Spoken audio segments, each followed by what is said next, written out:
Reciban un cordial saludo, amigos, hermanos y ministros. Hoy hablaremos en relación al Espíritu Santo sobre las dispensaciones del Espíritu Santo en la vida del hombre.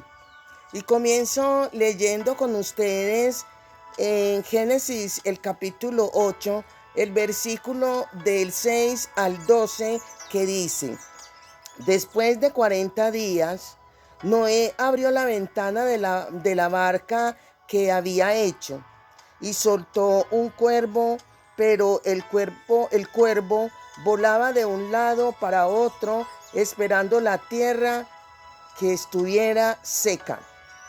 Después del cuervo, Noé soltó una paloma para ver si la tierra ya estaba seca. Pero la paloma regresó a la barca porque no encontró ningún lugar donde descansar, pues la tierra todavía estaba cubierta de agua. Así que Noé sacó la mano, tomó la paloma y la hizo entrar en la barca. Noé esperó otros 7 días y volvió a soltar la paloma. Ya empezaba a anochecer cuando la paloma regresó, trayendo una ramita de olivo en el pico. Así Noé se dio cuenta de que la tierra se iba secando.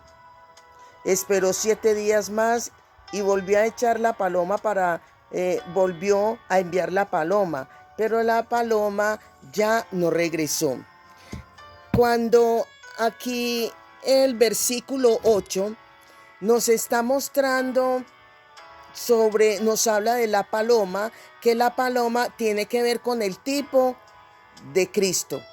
La paloma aquí tiene que ver, con la figura retórica del Espíritu Santo.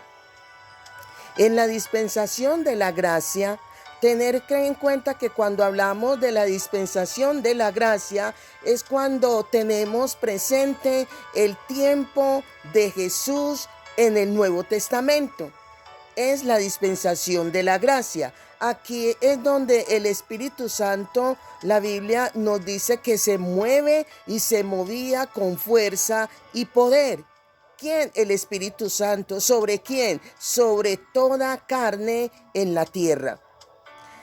Indicándonos o indicándole, en este caso es indicándole al mundo sobre la conveniencia, sobre el avivamiento, sobre que el Espíritu Santo, como Jesús le dijo a sus discípulos que era necesario que Él se fuera para que regresara y llegara el Espíritu Santo, que porque si Jesús no se iba, el Espíritu Santo no vendría, y que por eso era necesario, por el cual Él se iba, pero que no iba a dejar solo a los discípulos y a todos los seguidores, donde el Espíritu Santo venía recomendado como el Consolador. En otras palabras, el término original es el defensor, el ayudador, el paracleto. Aquí el Espíritu Santo viene al convencimiento de pecado, de justicia y de juicio. Dice que cuando nos menciona que el Espíritu Santo se mueve o se movía desde un comienzo con fuerza y poder, aún en medio de los apóstoles, en medio de los discípulos de Jesús. Vemos ejemplos como la sombra de Pedro. Dice que con la sombra hubo milagros. La Biblia nos está presentando en cuanto al apóstol Pablo. Nos dice que con el apóstol Pablo hubo milagros a través de pañuelos para sanar a los enfermos. Nos está mostrando que Jesús fue el canal y la fuente por el cual el Espíritu Santo también se movía, haciendo Jesús muchos milagros a través del Espíritu Santo. Jesús dijo en Juan 14:12, cuando Jesús dice: mayores obras haréis no estaba hablando ni se estaba refiriendo en cuanto a cantidad, sino que se refería en cuanto a la calidad de la manifestación del Espíritu Santo a través de cosas mayores que haría y hace hasta el momento. Creo que en este caso nosotros, cuando digo nosotros en la iglesia, eres tú y soy yo, estamos llamados por Dios por medio del Espíritu Santo. ¿A qué? A que en nuestra vida se hagan cosas guiadas única y exclusivamente por el Espíritu Santo. Jesús fue un canal y un medio por el cual el Espíritu Santo se movía con fuerza y poder. Tú y yo somos un milagro, un canal, somos una fuente, somos un canal por el cual el Espíritu Santo también quiere moverse con fuerza y poder, con manifestaciones sobrenaturales. Así que el Espíritu Santo habita en nuestro cuerpo mortal y el propósito es con el fin de ¿qué? De levantar, es con el propósito de manifestarse, así como sucedió con Jesús. Vemos que Josué, otro personaje interesante donde el Espíritu Santo también se manifestó. Dice que Josué oró para que el sol se detuviera en Gabaón. Y el Espíritu Santo, ¿qué hizo? Nos habla que el Espíritu Santo detuvo el sol. El Espíritu Santo fue quien se manifestó en la dispensación de la ley. Y en estos últimos tiempos es donde el Espíritu Santo se moverá con gran gloria y con gran poder. Qué maravilloso compartir sobre la persona del Espíritu Santo. También no podemos descartar que la relación del Espíritu Santo con las otras personas de la deidad, y que cuando estamos hablando de las otras personas de la deidad, tiene que ver con el Padre, tiene que ver con el Hijo y tiene que ver con Él mismo como nuestro defensor, como nuestro ayudador. En Génesis, el capítulo 1, nos está hablando también. En Génesis capítulo 1, los versículos 1 y 2, cuando dice: en el comienzo de todo, Dios creó el cielo y la tierra. La tierra no tenía entonces ninguna forma. Todo era un mar profundo cubierto de oscuridad y el Espíritu de Dios se movía sobre las aguas. Cuando nos está hablando acá que el Espíritu de Dios se movía sobre las aguas, es de entender que Dios no tiene causa ni procedencia de creación. Dios simplemente es. El apóstol Juan trata el tema de la existencia de Dios. Y el tema de la existencia de Dios se ve reflejado en el Evangelio de Juan, cuando este apóstol nos está mostrando en los versículos, Juan, el capítulo 1, el versículo del 1 al 3, cuando dice: en el principio ya existía la palabra. Dice: y aquel que es la palabra estaba con Dios y era Dios. Él estaba en el principio con Dios, que la palabra, y dice: y por medio de él Dios hizo todas las cosas, nada de lo que existe fue hecho sin él. Aquí nos está presentando a Dios como creador. ¿A través de quién? A través del Espíritu Santo. Y lo mismo quiero que leamos también ahí en el libro de Apocalipsis, el capítulo 1, el versículo 8, cuando dice: yo soy antes del alfa. Aquí es para leerlo en el original, porque en el original dice yo soy antes del alfa y después de la omega. Cuando habla de alfa y omega se refiere a los términos del abecedario en griego.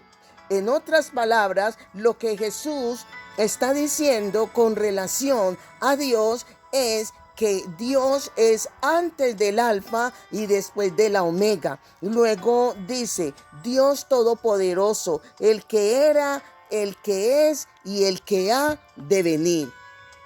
Cuando los ángeles en el cielo proclaman aleluya, aleluya, aleluya, aleluya, significa el que es, el que era y el que ha de venir. Conocer términos para nosotros poder expresarlo también en adoración es importante. Aquí estos pasajes nos dejan ver claramente la eternidad y lo infinito de Dios. Son propiedades y son virtudes de Dios. Cuando estamos hablando de eternidad, es lo que es antes y después del tiempo. Y cuando aquí lo eterno es lo que no está sujeto al tiempo. Dios es eternidad. Y el eterno, lo que dice ahí Apocalipsis 1:8, esa línea en cuanto se dividió en tres partes, en cuanto al tiempo, presente, pasado y futuro. ¿Qué quiere decir esto? Quiere decir que Dios en el presente es, en el pasado es y en el futuro es. Dios no tiene principio, pero tampoco tiene fin. Ahora bien, en esa línea que es llamado tiempo, es donde Dios coloca al hombre. ¿En dónde? En su creación. Como Dios coloca al hombre en su creación, terminamos diciendo que el hombre tiene un presente, tiene un pasado y tiene un futuro. Con relación a esto es sencillamente de que se puede hacer una diferencia en que el hombre fue, el hombre es y el hombre será. Pasado, presente y futuro. Dios en el presente, repito, es. En el pasado es. Y en el futuro es. El texto de Apocalipsis que acabamos de leer, Apocalipsis 1:8, cuando dice yo soy antes del alfa, ahora en la Reina Valera dice, Apocalipsis 1:8 en esta versión dice, Dios en el principio dice yo soy antes del alfa y después de la omega, en cuanto al alfabeto griego.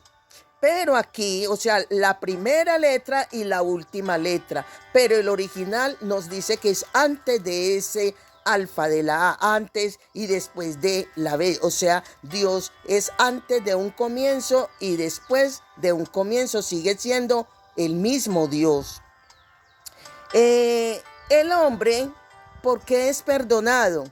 El hombre es perdonado porque pecó en el tiempo y puede ser restaurado. Adán fue tentado y seducido, pecó en el tiempo, y lo que se hace en el tiempo puede ser restaurado. Adán no nació, en Adán no nació el mal, mientras que Satanás no tiene perdón. ¿Por qué? Porque en Satanás el mal se originó y él pecó en la eternidad. Y lo que sucede en la eternidad no tiene perdón. ni es restaurado, del cual Dios es eterno y le dice al cristiano, te dice a ti y te dice a mí. Cuando el Señor nos dice, el Señor le dice al cristiano y le dice, tu presente y tu futuro, yo lo conozco, dice el Señor. Dios conoce nuestro presente, nuestro futuro está en sus manos y dice, por tanto, el futuro para Dios viene a ser, cuando llega el futuro a Dios de tu tiempo, ya hace rato pasó ese futuro, ¿sí? ¿Por qué? Porque es que el Señor te puede decir y me puede decir, yo fui a tu futuro, sí, y es lo que Dios hace. Yo fui a tu futuro y preparé las obras que de antemano tú tienes que caminar. Yo tengo que caminar. Yo fui a tu futuro y dice, y te escogí. ¿En qué? En un pasado. Y te tengo en un presente lleno del Espíritu Santo. Si tú fracasas, es porque quieres. Si tú y yo fracasamos, es porque queremos, porque nuestro futuro está en las manos de nuestro Dios. Amén. Bendiciones, bendiciones.